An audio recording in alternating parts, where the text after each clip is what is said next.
because the battery was dead. So I just ran jumper cables to a 12-volt battery I have on the ground here at the shop, and let's go ahead and fire it up.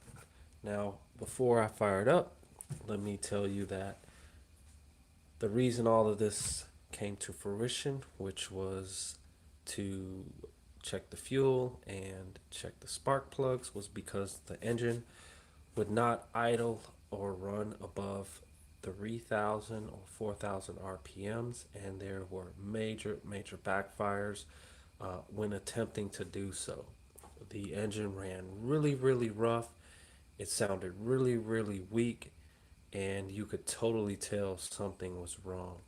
So, in the prior video, I tested the spark plugs and showed you how the system works that I use for identifying or sending a spark to the ignition modules and ultimately to the plugs when they're in the ignition modules.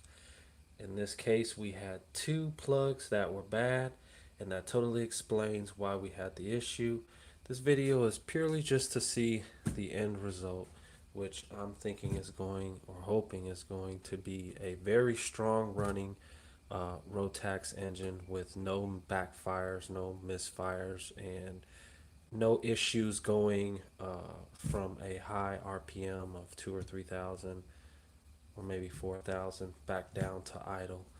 I don't have the ski on a hose, and I don't have my setup on the carbon seal, so this is going to be a very short startup and of course a shutdown.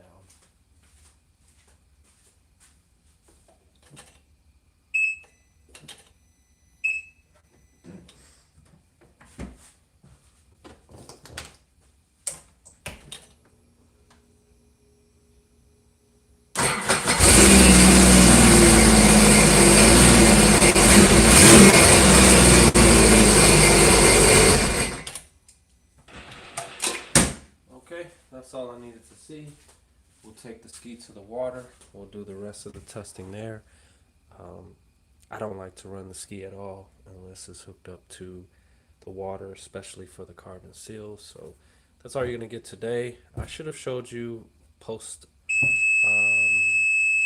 op, but obviously you can put two and two together. You put two spark plugs in an engine that only has 3 cylinders, and then I'm surprised it even started. There we have it. All's well that ends well. I'll see you guys on the next repair.